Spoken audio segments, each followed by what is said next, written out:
Welcome, Chinky, and thanks for taking out the time to join us. You know, uh, you know, this cover is pretty interesting. Especially, we I was already talking that Shah Rukh Khan is not a 1 year, 2 year phenomenon. It's almost there for almost 3 decades. And while there is a lot of topicality around the subject, this is a very unusual treatment to a Shah Rukh Khan cover at this point of time. What were your thoughts as the editor of the magazine while putting this package together? And I read about 5 stories, or are there more? No, there are many more actually. Many more on Shah Rukh Khan. Yes, totally. Okay, So we but have other. give me your broad thoughts on why did you choose this particular treatment to the cover? Okay, so I'll start with the fact that on Monday, I think the week before, actually the week before, um, I was just I just fell asleep in office for 5 minutes, and I saw Shah Rukh Khan, and my the team, we were supposed to meet for the next cover story, and I'm like, it's Shah Rukh Khan, and they were like, hey, why Shah Rukh Khan? I said, we don't need a reason to put him on the cover, right? And I think there was a lot of layered meaning to putting Shah Rukh Khan on the cover, which I think I shouldn't be talking about, but I think maybe I should. Uh, it's a lot. The treatment of the essays also are very interesting. Like they're very political, very the lead essays about women and Shah Rukh Khan. But we can talk about that later. It's all about the political situation. A lot of people are not. I think some of them are not able to get the context of the it's a reminder basically to the nation that this is who we were, and this is where we are now, and things like that. About the cover, actually I called up this friend of mine, Shriana, and she has been writing this book for 15 years, right? She's been following these women, rural women, and in towns and small towns and whatever, and the, the conversation is Shah Rukh Khan as to why women like him, and that's again a story about the gaze, the female gaze actually. We talk about the male gaze, we don't talk about the female gaze. And so I called her up at 12 in the night, and I'm like, would you like to write this lead essay? And she's like, yeah. And then she's like, by the way, I have a suggestion. Why don't you use Rashid Rana's iconic photo of 2004 for the cover? So I googled, and of course I knew about Rashid Rana's work before because I had covered arts, and that's why you see in Outlook a lot of this art and journalism kind of collaboration, which I think is a very interesting idea. And so I messaged Rashid Rana right away. Right, I didn't even think of the time. It was probably around 12:31 a.m. and he responded, and he was very kicked. The only problem he had was that he's from Pakistan, and this whole thing about Shah Rukh Khan and the country right now, he was a little nervous. And then he said, "Okay, let me talk to the gallery." The gallery is out of Bombay, and actually, the show was showcased here in 2004, his first show. And so yeah, so he was very excited, and he's like, "I would actually want to know how people react to this image." So this image is a photo mosaic, which is what Rashid Rana works with, and it's composed of thousands of photographs of common men, very candid shots on the camera, and that makes up this Shah Rukh Khan. So in a way, Shah Rukh Khan is an illusion, and that's he had done this Omatidya, which is actually the anthropods in your eye, the compound eye. It's not the human eye, and so there's a lot of science behind it. I read all of that also, and he chose Hrithik Roshan, Salman Khan, and Shah Rukh Khan, and so this is the Omatidya 3, and then yeah, so we decided to take it on the cover. Right. And the cover, a large part of the stories don't talk about the ongoing alleged drug case, etc., etc. It goes into a much larger debate, right? And one of the debate is the Shah Rukh as the symbol of Indianness, right? That's something you have mentioned very strongly. What was the reason why you chose to take that line or that strand into to develop into a narrative? Okay, so there are two things. Okay, I'm a 90s person. I'm So 42 am I. now. So I'm yeah. So I grew up in the 90s, and for me, that many things happened in the 90s which shaped the way we think, politically also this country actually is rooted in the 90s in the sense what is happening right now. You had the Mandal Commission happen, BP Singh was at the helm of affairs. As I said, this cover is not fluff, it's very political. And then we had the Rath Yatra, and I was in Bihar, so we also had Lalu. And if you remember, the Advani was arrested in Bihar, and Ashiki released in 1990, which had this tall, dusky, unusual kind of heroine who came to us, and we were used to this Amitabh Bachchan, Rajesh Khanna, the prior thing, like everything was very grand, like the tall guy, and there was no normal kind of heroes, everybody was pretty, beautiful, handsome, whatever, very Mills and Boone kind of thing. Right. And in today's age, I think, if, a lot of people would have problems with a lot of dialogues that were used in those films. And then you had liberalization, the Manmohan Singh government. And then you have Shah Rukh Khan. I mean, the initial movies of Shah Rukh Khan were basically like these Bazigar and all, which were kind of this psychotic personality, which a lot of people have written about. But in 1995, you have the DDLJ, and there is this environment of hyper masculinity around us, and we are still dealing with it. And you have this hyper masculine kind of political environment, and then you have this guy who is romancing with everybody on the screen. And I watched that film, and I write about it in the essay, in a very small single screen theater in Ara in Bihar, where they actually used to separate men and women. My father was sitting somewhere else we didn't know, and there was this projector, and Oh, I was wow. asked Which year 1995, was this? huh? Which year was 1995 October, and Okay. we had massive power cuts, so we didn't have televisions in that sense, like black and white television. And Right. this movie theater in that Jungle Raj was an unthought of thing for women. And but I remember that we actually went for all Shah Rukh Khan movies to cinema theaters, even in Patna in those days. Uh, Right. yeah, so yeah, it was quite interesting. Well, one story, since we're talking about this women men phenomenon, so one story which I particularly, it's an essay which I particularly liked, was Sharanya Bhattacharya's essay, which is The Power in the Looking. The strapline goes as a Shah Rukh Khan is the soothing balm for millions of Indian women living in an oppressive life in an insensitive patriarchal society. That's a very, very powerful statement, right?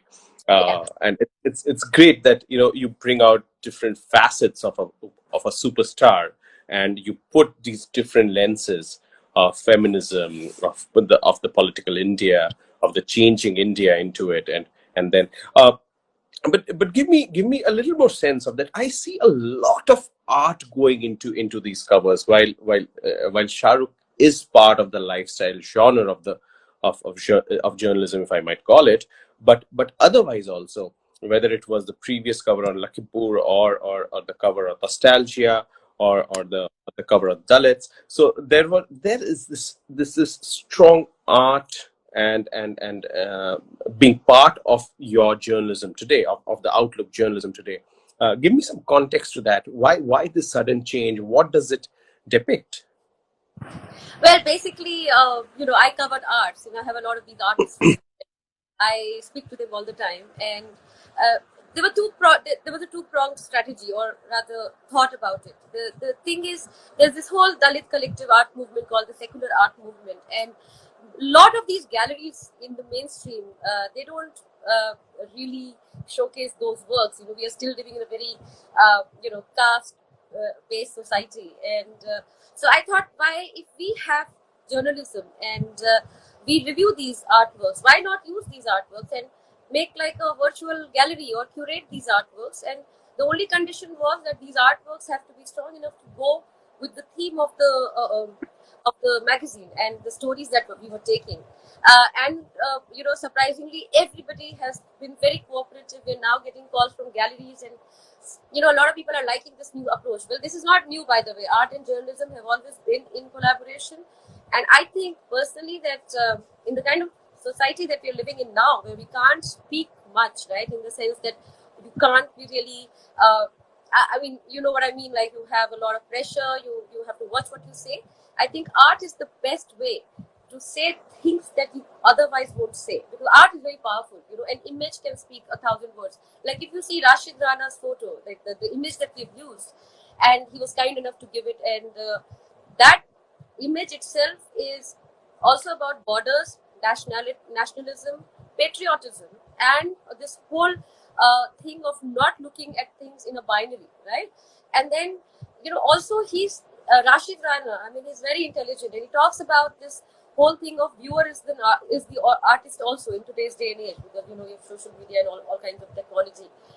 And then, because I had read this Bell Hooks feminist theory, which talks about the oppositional gaze in cinema. And when she brought out that essay in 1962, it was about black women looking at cinema, and their gaze was resistance. It's called the oppositional gaze, right? Because you are not looking at yourself being represented, and also that gaze was never there. Like, for instance, in India, a lot of Dalit people can't look you in the eye, right? Because that gaze itself is called disrespect or whatever, quote unquote.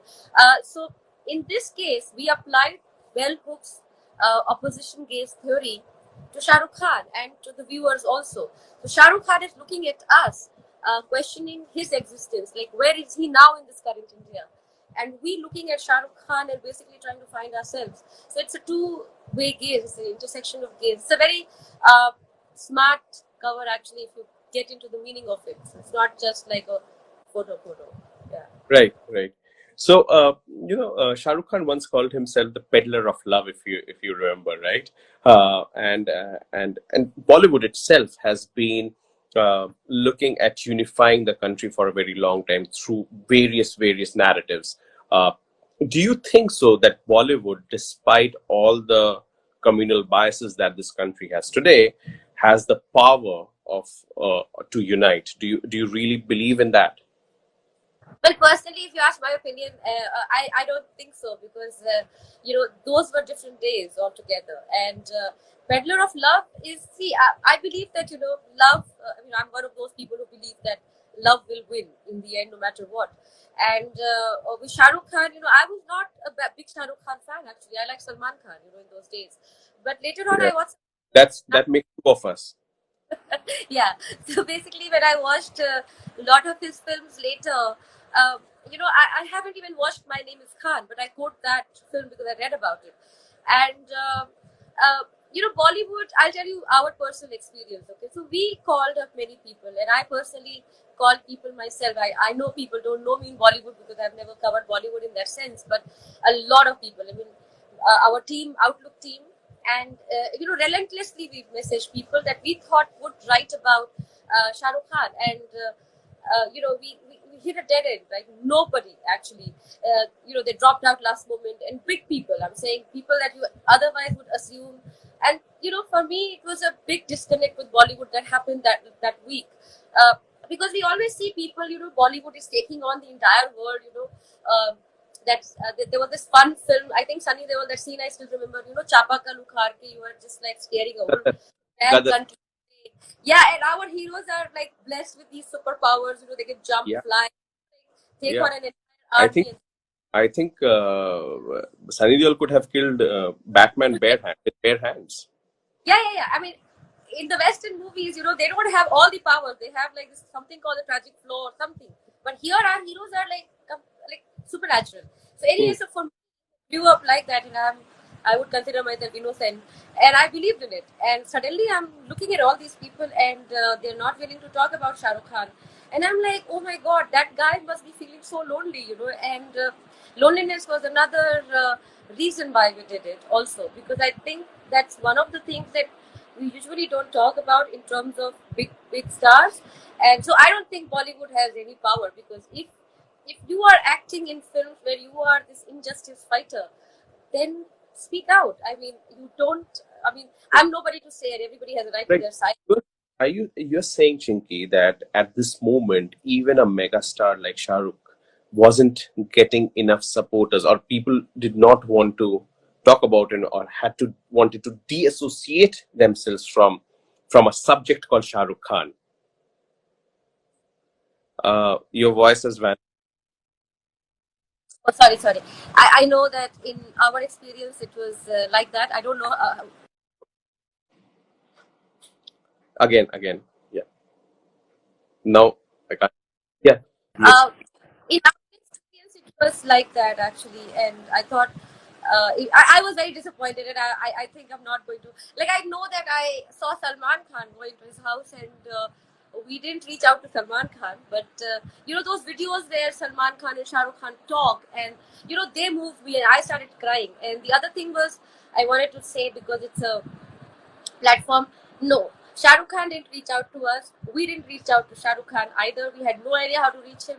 We just went with our gut feeling that this is something that we need to do, not because of any reason, but to remind the country that this is, look, this is who we have become, and this is your beloved star. 30 years ago, 26 years ago, 1995, whatever, 1990, when he came 30 years ago, you all fell in love with him, and he represented a certain idea. Okay, there were films that were problematic, and there are stuff that which are way more problematic now.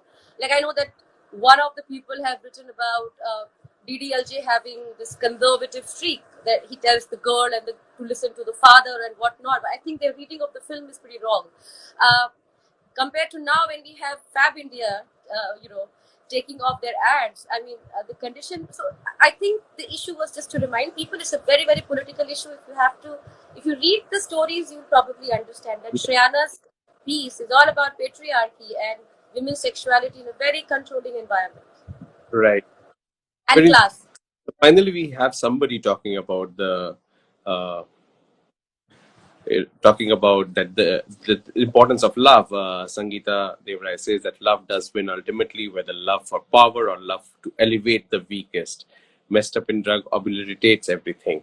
So yeah, pretty interesting. But Chinky, thank you, Sangeeta, for putting that out there.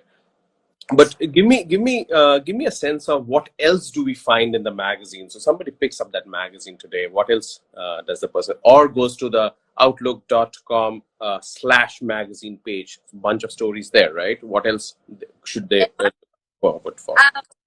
Firstly, we have this whole theory of nostalgia that continues, so we have asked people to write about their moments, and you'll find very beautiful essays about, like old typewriters maybe, or like old stuff. It's also very political how the right wing chooses to use nostalgia in their political pitch, and the left wing also uses that. Congress uses it. Every political party has used nostalgia as a pitch.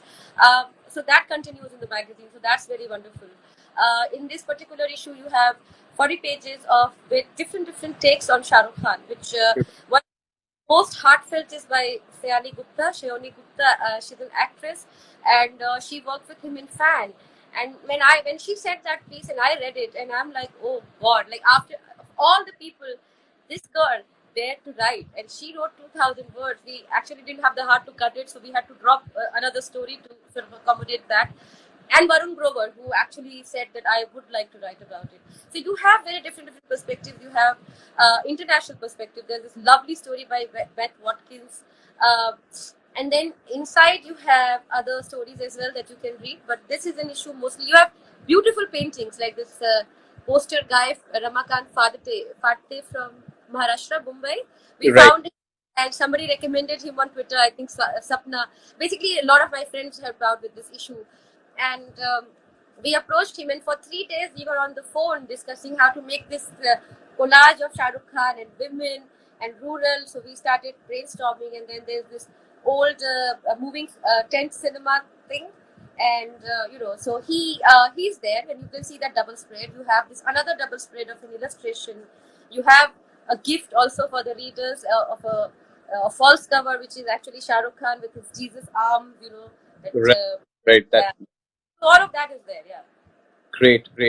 I read one more story, The Hunger Games 2021, which I found it a very interesting story. And another one which I saw was on the Singhu border, the murder at the Singhu border. A lot of perspective there. Very interesting cover. Thank you, Chinky, for bringing us such a special issue at this critical time when people are looking at Shah Rukh and his family through a very particular one-sided lens, right? Here is a lot more perspective on the man, on who is just not a film star. He has been a lot more for the society, women, and for men. Thank you for joining us. Oh, I add one more thing. Yes. I forgot to say that because I'm very bad on camera. I think No, you're perfectly fine. angered me. I was talking to my mother on the phone, and she was really upset, with this whole trolling of Shah Rukh Khan. Okay, and she's like, "वो भी तो किसी का father है, उसको ऐसे नहीं करना चाहिए." And then I see my family WhatsApp group, and people are going mad by like pronouncing all these judgments on Shah Rukh Khan. And then I went to this favorite cafe of mine, and my own friends, one of them said, "Oh, this is a problem of parenting," and that made me very angry. And I think, for me, that was one of the biggest triggers. This whole, imposition of culture and this, parenting values and whatnot to Right. somebody. Not okay, right? Yes, I have worked in my life with more than about a dozen editors. You know this, Shinky. But very few editors go against the flow to bring out something which is different. And great that we see this coming from you. Uh, and thanks a lot for joining us on this one. Uh, you guys, you can go to the stand, pick up the magazines. I know that a lot of stands, the magazines are sold out. I couldn't find one in my neighborhood. Oh, But if you still don't, if you don't find it, but there is always the outlookindia.com/magazine page where you can see all the stories. You can read all the cover stories, a bunch of them, six, seven of them, by just paying 50 rupees, or you can pick any story or just pay 10 rupees, or you can buy the entire issue. So up to you. A lot of flexibility offered from Outlook to you to pick up the story you love. And thank you once again, Chinky, for doing this for us. Hopefully, we'll meet soon for another special, interesting issue coming out from your end. I hope so. Okay. Thank you, and God bless everybody. It's India Pakistan match coming up, and wish you a great weekend ahead, everyone. Bye. Bye.